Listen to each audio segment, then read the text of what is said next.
Estamos de volta com o seu Esporte Diário. Boa tarde para você que ligou a televisão agora. Nós estamos aqui, falando sobre o esporte, recebendo aqui no estúdio o professor William Souza e também o Rafael Soriano, professor e preparador físico, e o Rafael Soriano, que é treinador do campus, que está fazendo uma campanha maravilhosa na Série B do Campeonato Estadual. E nesse bloco nós vamos falar sobre a Série B, a Série C e a Série D do Campeonato Brasileiro. Vamos fazer um apanhado dessas séries, já que tem clubes envolvidos aqui da região, praticamente aqui da nossa região, ou que tem o famoso enfrentamento, que tinha um enfrentamento no nosso dia a dia do futebol aqui da nossa região. Vamos começar falando sobre o Vasco da Gama. O Vasco que conseguiu uma vitória importante no último sábado, venceu o Criciúma por 2-1 e praticamente, é o campeão do turno, vem fazendo um campeonato muito equilibrado.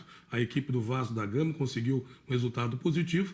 E o jogo de amanhã contra o Ceará, que é o segundo colocado, o Vasco tem 4 pontos de vantagem e não tem como ser alcançado pelo vice, Pelo menos o Vasco nesse momento não é o vice, Não é o vice, pelo menos isso. Para os torcedores do Vasco, não vão ficar zangados comigo, mas pelo menos isso, Não é o vice. Mas vamos falar sobre o Vasco da Gama, que conseguiu uma vitória importante. A chegada do Jorginho, a manutenção dos jogadores do Vasco da Gama, está fazendo com que o time do Vasco da Gama tenha essa campanha, pelo menos nesse primeiro turno, equilibrado, Soriano?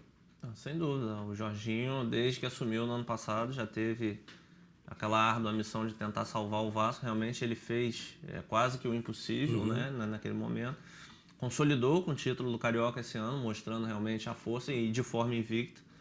E o Vasco, acredito que praticamente sela o acesso, tem tudo só aí para confirmar realmente se vai ser o campeão dessa Série B ou não. Mas realmente é o time a ser batido na Série B e dificilmente escapa aí esse título. O professor, a gente tem visto que o Vasco manteve alguns jogadores e tem aquela espinha dorsal que o treinador gosta muito. Vou voltar a pergunta para ele, que tem o Martin Silva, que é um goleiro experiente, que dá uma tranquilidade muito grande para a zaga do Vasco. Tem o Rodrigo na zaga, tem o Nenê no meio de campo, ou seja, tem o Andrezinho, jogadores já rodados, o Jorge Henrique no ataque, são jogadores já rodados, que dá aquela tranquilidade. E mesclou aquela garotada para dar aquele suporte ao time do Vasco. Isso está fazendo a diferença, porque a gente vê às vezes um clube que não tem essa espinha dorsal e às vezes não consegue utilizar ou conseguir bons resultados. Ou às vezes tem até essa espinha dorsal, ou só tem uma zaga experiente, ou um meio de campo experiente e não consegue desenvolver. É isso que está fazendo a diferença no Vasco? Eu creio que a chegada do Jorginho foi um momento muito conturbado que o Vasco estava passando e ele veio trazer tranquilidade ao elenco do Vasco. Uma das coisas que eu percebi é a tranquilidade, a chegada do Jorginho e do Zinho, eles trouxeram uma tranquilidade para o elenco do Vasco. Porque é muito difícil você, o Soriano sabe disso, você pegar uma sequência de jogos em que você vem perdendo e que você não vem alcançando o resultado, isso realmente traz é como ele abate o moral do jogador. Porque muitas vezes você chuta, a bola bate na trave, ela vai por cima, vai para fora e ela não entra. E você faz bons jogos e você não entra. É igual que ele fala assim, fizemos um jogão. Quanto foi? Perdemos 3-0, mas foi um jogão. Isso. Então isso não resolve. Quando a chegada do Jorginho, ele trouxe essa tranquilidade. Os jogadores, é muito importante, ele sabe disso. O jogador tem que ter confiança no treinador. E Jorginho passa muito isso, tanto ele quanto o Zinho. O próprio currículo que eles trazem também. E foi fundamental. E aí, a partir daí, o Vasco passou a ter um esquema de jogo que o Vasco não tinha. O Vasco não tinha um esquema de jogo, não tinha um padrão de jogo. E aí, equilíbrio, defesa, meio campo e ataque. Com essa experiência e mais esses jogadores, que alguns vieram da base, outros o Vasco veio trazendo, deu uma arrumada no time, quer dizer, tranquilizou o time, padrão de jogo, os jogadores entram em campo sabendo o que vai fazer e aí o resultado aparece. A gente sempre fala sobre... tudo tem que acontecer na hora que tem que acontecer. Nada acontece por acaso. Mas a chegada de Jorginho não poderia ter sido antecipada. Demorou muito com o Celso Roth. E poderia, claro, que às vezes o Jorginho chegasse também, poderia não salvar o Vasco da Gama, poderia não chegar a ter a tranquilidade de fazer os jogos que precisava para conseguir os resultados positivos para salvar o Vasco da degola. Apesar de que foi na última rodada e ainda tinha chance de escapar da degola. Mas a tranquilidade, o jeito do Jorginho, eu lembro de uma entrevista que eu vi, e isso parte muito também psicológico do treinador, que a gente acompanha o trabalho do Soriano, eu sei que ele trabalha muito esse lado, né, motivacional dos jogadores, em que ele dizia o seguinte: eu acredito, colocou uma matéria colocando o irmão dele, não sei se vocês chegaram a ver, ele disse que o irmão dele tinha um problema, ele falou assim: nós ficamos juntos, a família toda, e hoje está recuperado. E esse jeito dele chegar aos jogadores, a tranquilidade e o jeito de passar, foi com que fizesse com que o Vasco pudesse ter aquela primeira sequência sem perder na competição. Campeonato estadual, apesar de que no campeonato estadual tem umas situações que a gente, né, infelizmente, tem uns pênaltis meio bobo que aconteceu também com os clubes aí, que a gente às vezes fica na dúvida se realmente foi má intenção ou, né, ou boa vontade para certo time, que às vezes acontece. Mas o fato do Vasco da Gama, né, com o Jorginho e com essa garotada que está chegando, né, o Pikachu que veio, deixou de ir para o Flamengo, tinha a possibilidade de ir para o Flamengo, mas quis ir para o Vasco, talvez até com medo da pressão, favorece ao trabalho que não tem muito medalhão, naquele medalhão, porque você tem o seguinte: o Rogério não é aquele medalhão que todo mundo fala, é um zagueiro? É, mas não é aquele medalhão, eu sou a estrela do time. Nenê, não sou a grande estrela do time. Né? O Thales, não sou a grande. O Jorge Henrique, foi jogadores que passaram por vários clubes. E isso fez com que a falta ou a ausência desse medalhão facilitou a vida do Jorginho? Sem dúvida, até porque esses jogadores que você citou são jogadores que precisavam naquele momento se firmar, né? Eram jogadores que vinham de baixo também. O Nenê era um jogador pouco conhecido dentro do futebol brasileiro, apesar de ter tido destaque lá na França. O Jorge Henrique, o Rodrigo, são jogadores que não conseguiam se firmar, né? Rodavam e realmente não conseguiam se firmar, então acho que eles encontraram realmente no Vasco essa oportunidade de mostrar. O próprio Andrezinho, né, que começou a rodar bastante também, então acho que criou-se essa empatia do clube com os atletas, com o próprio Jorginho, e deu liga, né, como a gente fala no futebol, e aí as coisas é só não complicar daqui para frente, é manter realmente, que é o grande desafio, né? Às vezes o mais difícil não é você alcançar o ápice, às vezes é você manter, que aí entra já a vaidade do jogador, já entra uma série de situações, começam propostas a acontecerem. Então eu acho que agora o grande desafio realmente do Jorginho é realmente manter esse nível de futebol que o Vasco vem jogando. E todas as declarações que o Jorginho, ele sempre exalta os jogadores. Agora, tem um negócio interessante, né, que infelizmente para o torcedor do Vasco, é muito complicado quando o Martin Silva tem que sair do gol, que vai defender a seleção. Que aí o Jordi vai pro gol, né? Aí parece que bate uma situação assim de pânico na defesa, no time todo. É falta de credibilidade ou é ainda jovem goleiro para que possa dar essa tranquilidade? Que eu vi uns 2 jogos dele que ele falhou em 2 bolas que até jogador que a gente vê do infantil, já dos juniores, não comete uma falha como ele cometeu. Falta a tranquilidade. Apesar de que tem um grande preparador de goleiros lá. Está faltando o quê? A experiência, ou seja, jogar mais vezes.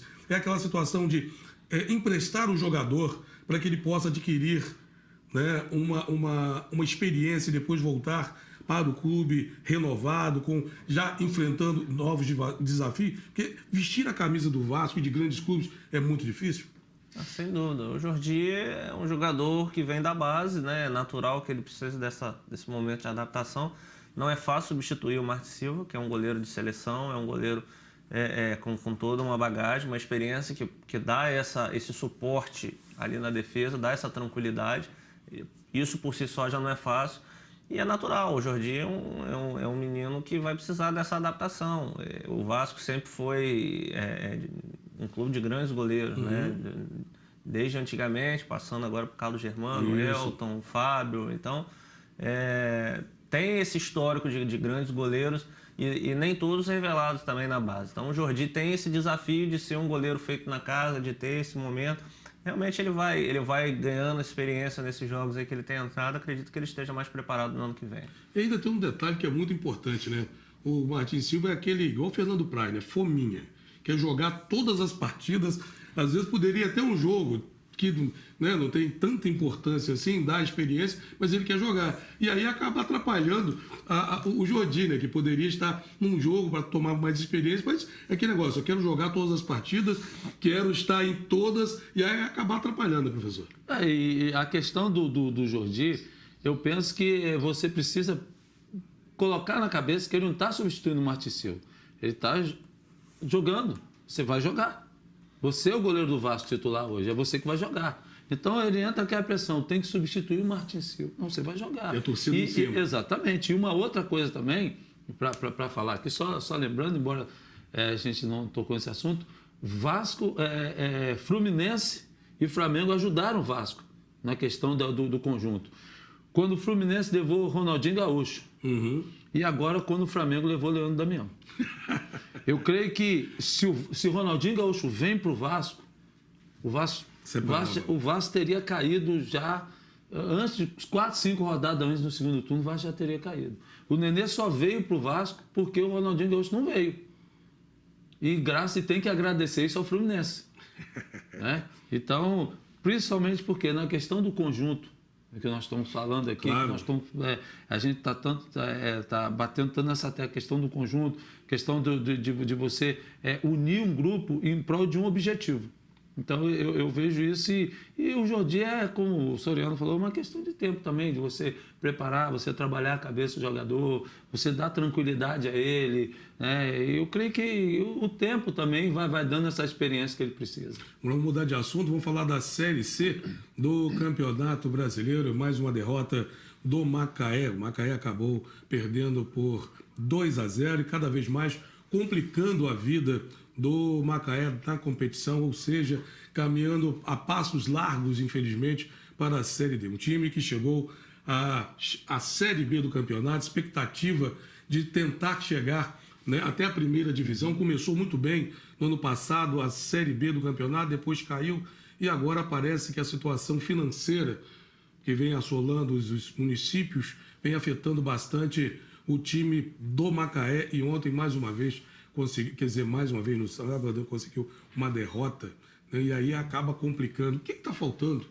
para o Macaé? Já trocou de treinador umas 4 vezes, já teve Tita, já Josué, já voltou, já teve um monte de treinador e não consegue acertar o time, professor. Eu vejo que o problema, de repente, não é o treinador. Né? Porque, às vezes, é questão de olhar a estrutura do time. Como é que se encontra o Macaé? A nível de estrutura, a nível do que tem hoje, né? Do material que você tem, que não adianta você trazer um treinador, você vai lá e contrata o Pepe Guardiola, mas aí você não dá o material humano para ele, você não dá para ele, né, aquilo que ele precisa.